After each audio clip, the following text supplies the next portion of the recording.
Do full-feature GMRS radios with menu programming and other neat features cause you headaches in terms of keeping your radios properly configured? If so, the Radioddity GM-N1 GMRS radio might be just the radio to meet your need.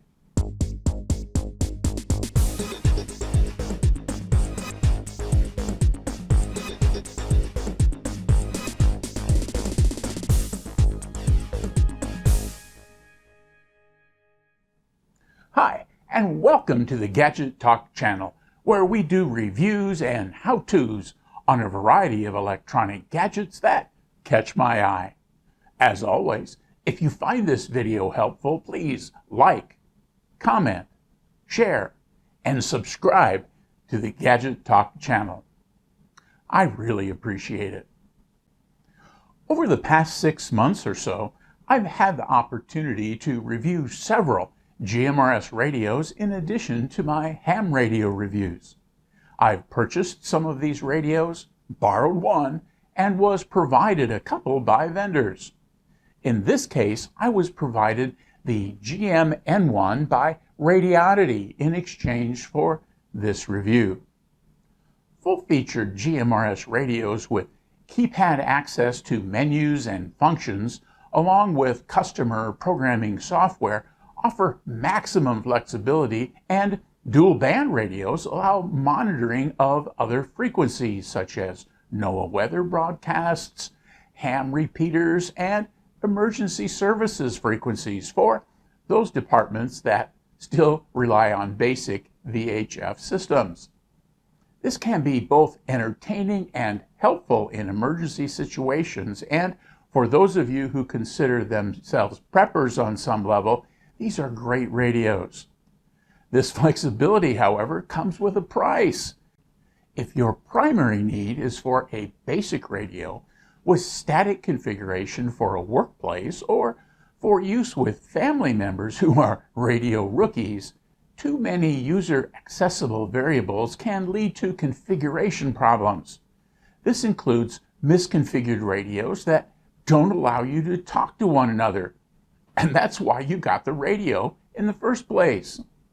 The GM-N1 solves this problem by providing a basic GMRS radio with a big battery and almost no handset accessible variables. This allows you to configure the radio via the customer programming software, or CPS, and hand out the radios to your users, confident that besides setting channels, they won't be able to mess up anything else. The GM-N1 set includes a couple of other very nice features you may find helpful. First, without a screen and keypad, the radios have a compact form factor. This includes the small nub-style antenna that prevents knocking it over when bumping longer rubber ducky antennas. Next, the 3000 milliamp hour battery not only provides some mass to the handset, it also provides long battery life. The 4 to 5 day claim by the seller is definitely in the ballpark. Last, for those users who find themselves in noisy conditions, the noise canceling feature will help others to hear what is said without a bunch of background noise. Noise canceling in cell phones and Bluetooth earbuds has been around for a while, so it's cool that it's finding its way into GMRS radios too. Well, that's the overview. Let's take a close-up look at the radio and the CPS. So here's the box that the GM-N1 from Radioddity comes in. Let's take a look at what you're going to find inside. So the first thing you're going to find is just a little pamphlet with some instructions. As you can see, my little puppy certifies these as absolutely tasty, but they gives you the labels for most of the buttons and how to mount the batteries and charge the battery and that kind of stuff, plus a couple of other little explanations, most of which direct you to the customer programming software. To charge the GM-N1, it comes with two of these little USB wall warts right here, and then two of these cables that have a micro USB end on one and then the typical USB-A on the other. It took 3 or 4 hours to get them fully charged, and the batteries are really long lasting.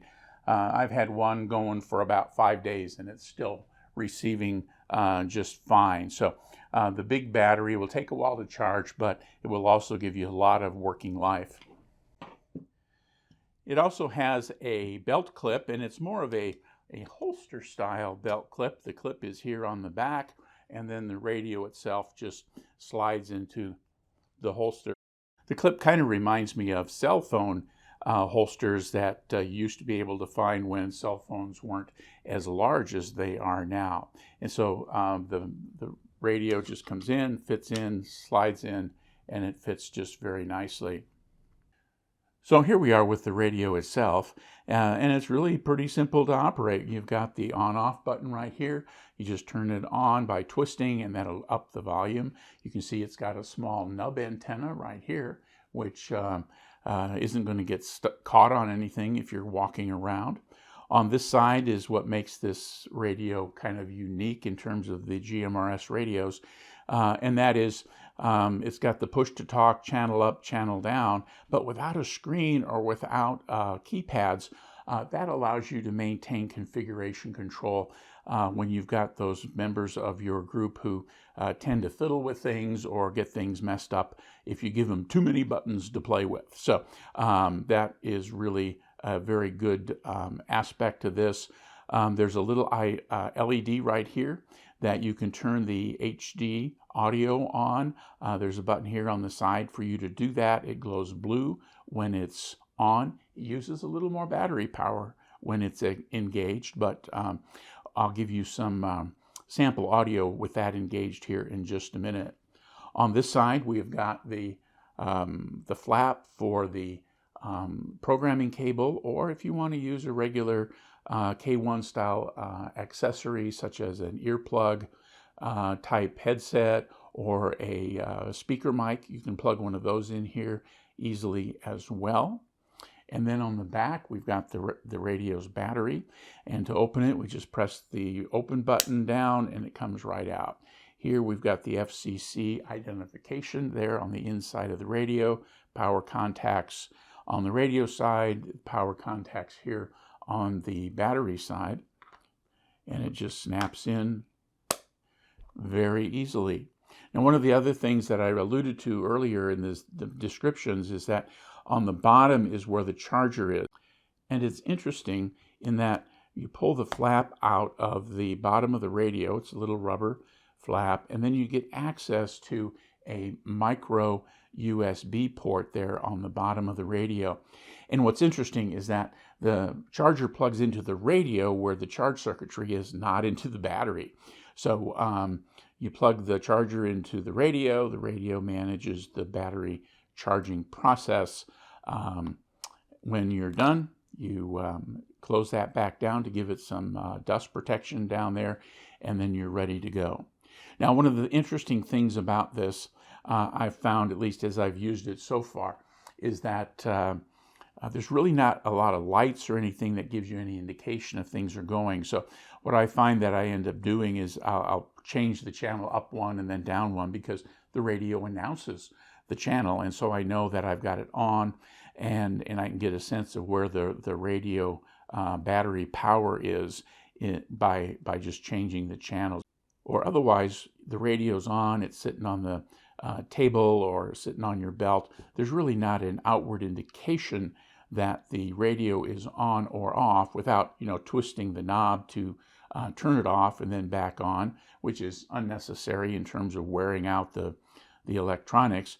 I find that I just push the channel button up one, down one, let the radio tell me what channel it's on, and I know it's on, and I know that the battery is still charged. So if there's any little annoyances about this particular radio, not having a battery indicator easily accessible is probably about the only one that I've found. And so that's what's in the box. Here's a recording using the noise canceling feature near my pickup's engine.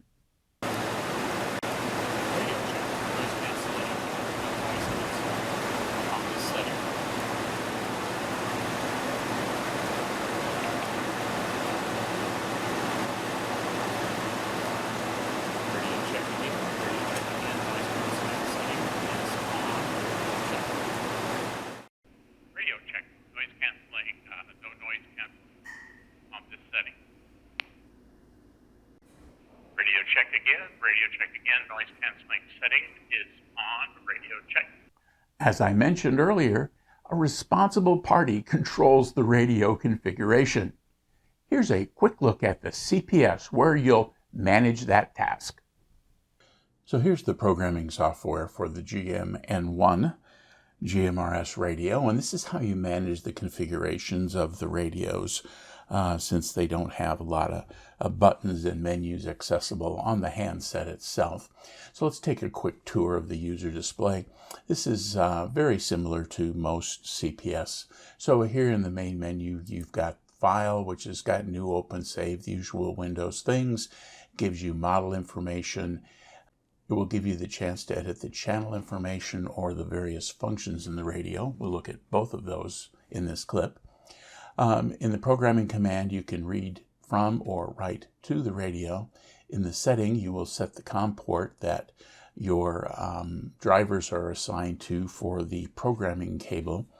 And View is going to give you the various things you can look at, and if you want to look at this via the view tree, where you can just click on these to open up those alternate windows, you can certainly do that.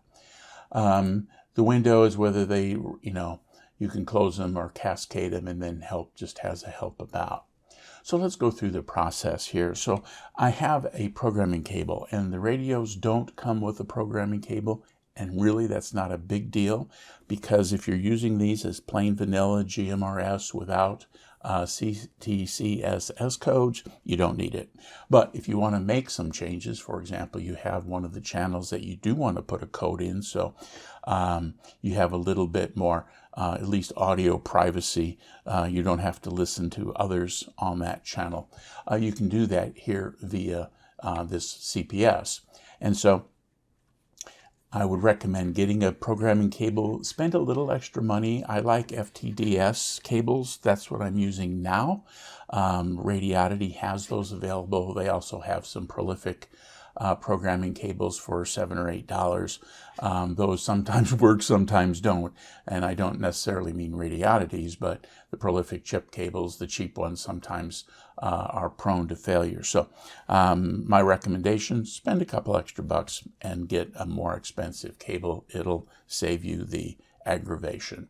So I have my radio connected to my cable. I folded down the little rubber side panel. I've got the K1 connector on the programming cable plugged completely in, and I have the USB-A side connected to my computer.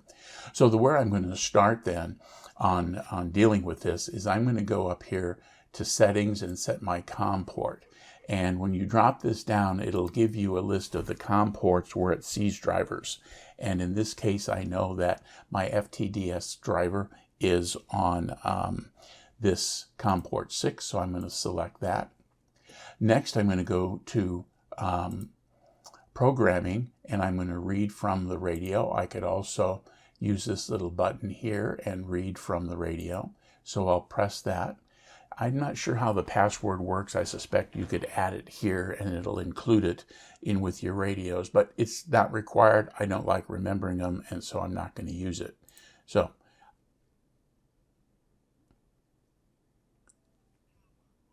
you can see that the radio downloaded to the software, and now this display represents what's in the radio.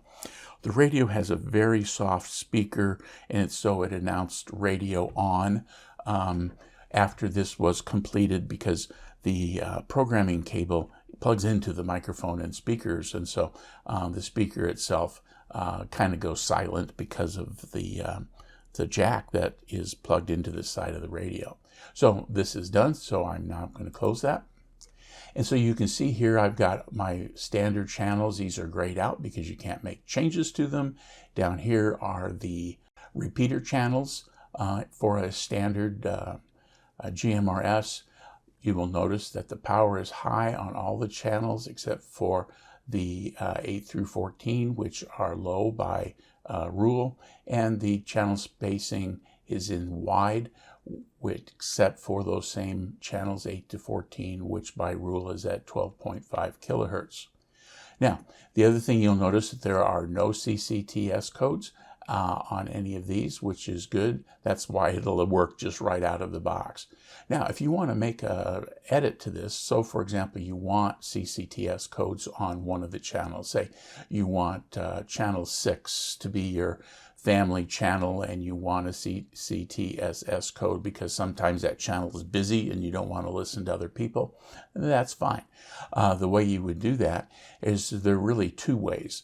One, you can go down here to channel edit and you will open up the edit box and just pick channel 6, and then you'll have the opportunity to add the CTCSS codes. They're all listed here, plus the DCS codes are also listed here. I'm going to leave it at none. And then the encode and decode, you probably want them on both so that you can both hear what's coming and encode what's going. So those are all right there. Transmitter power is high. That you can adjust. Should you want to go to low, it's only a 2-watt radio, so there's probably no big need to do that. Make adjustment to channel spacing. Again, not sure why you'd want to do it, but it's there. You could turn on the busy channel lockout if you wanted to, and that what basically means is that if there's someone using the channel, your radio won't transmit. You won't double on top of him. The DCS type is normal. You get a choice of normal and special, and you can add the channel to your scan list. So that's pretty easy to do. The other way you can access that same display is if you wanted to say access channel 17, so you just follow 17 across here and then click on that, and now it'll come up on channel 17. So the double carets over here will give you access to the channel list as well. Next, let's take a look at those functions. So we'll go to Edit, Function Setup, and unlike some of the busier radios that have dozens of choices, this one only has a couple. And so you can set the timeout timer. This one's set to 60, and you can make it a little less or a little more. 60 is fine. That way, it'll turn the radio off if you happen to sit on the push-to-talk, for example. The timeout timer warning, you can set if you want the radio to give you a warning that you're about ready to trip that 60-second mark. If you're long-winded, you can give yourself like a 5-second beep, and you'll know that you need to stop the conversation, unkey the mic, and then start again. Squelch is set here for 5. I like my squelch a little lower, so I'm going to set it at 3. You can have battery save on, which is a good idea. You can have the beep on or off. Vox level is set here if you want to just start talking to the radio without pushing the push to talk. Probably if you're in a fairly noisy environment, you want to set your Vox sensitivity fairly high so it doesn't broadcast you driving down the road and just picking up road and engine noise. The delay time for the Vox is set here. You have a number of choices. And then the scan mode, you've got a couple there, whether you've got the timer operations, which is what I usually do. That way, if it finds a signal, it'll linger there for a few seconds before moving on. The carrier would stay there forever if there was a carrier being detected. And so for me, the timer operation mode works the best. And so these are the only functions that you have available to set up. So now that I've got this all set, what I'm going to do is I'm going to go over here to my file, and I'm going to open up Save As. And I have my various radio programming data files on a OneDrive. I've got it in a file called Chirp Images, where I had put most of my chirp images, but now I use it for everything. I've got all my various radios in this file, and it's a OneDrive so I can access it even if I'm not at home. And so I've got it in my GM-N1, and so I'm going to give it a file name, and I'm going to give it today's date. So it's 2021 September, and it is September 25th. So 2021-0925. It gives it an RDAT or a radio data file extension for this particular radio. So now I'm going to hit save. It says it already exists. I was playing with it earlier this morning and put that in there. And so yes, I do want to replace that file. And so now I've got my radio set ready to go. And now I'm just going to write to the radio. So I've left my radio on and it's plugged in. Gives me a chance to do this password thing again that I'm going to ignore. Now this says write data from radio, and that really needs to be to radio because we're writing. We read before, now we're writing. And so now it was in and it's all done. So now we've made that change to the radio. Now the next thing I'm going to do is I'm going to turn the radio off, and you can't see this on this screen capture, but I'm going to unplug the programming cable. I'm going to get my other radio that comes in this set. I'm going to turn it on, and I'm going to go back here to set my COM port to make sure it's still COM 6. It is. And again, then I'm going to go to write to radio, and I'm going to write to it. Finish the write. And so now what I've done is I've got both of my radios the same. So I've used that same file. And if you happen to have 2 sets of these, so you had 4 radios, you just go through that process. Write. Now all your radios are all configured the same, and you're ready to go.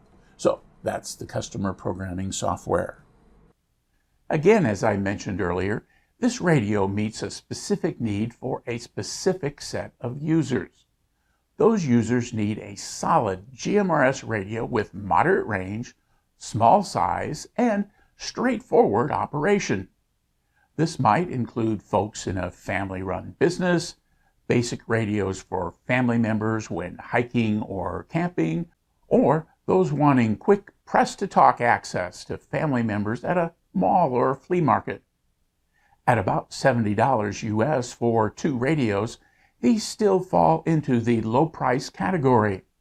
The noise canceling and extra large battery set these radios apart from other radios in this category.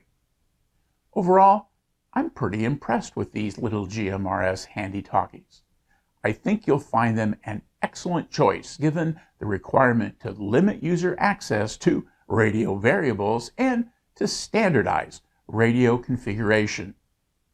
Hey, if you found this video helpful, please click the thumbs up button below the video and subscribe to the Gadget Talk channel. Click the bell icon to be notified when I post new videos. Thanks for watching.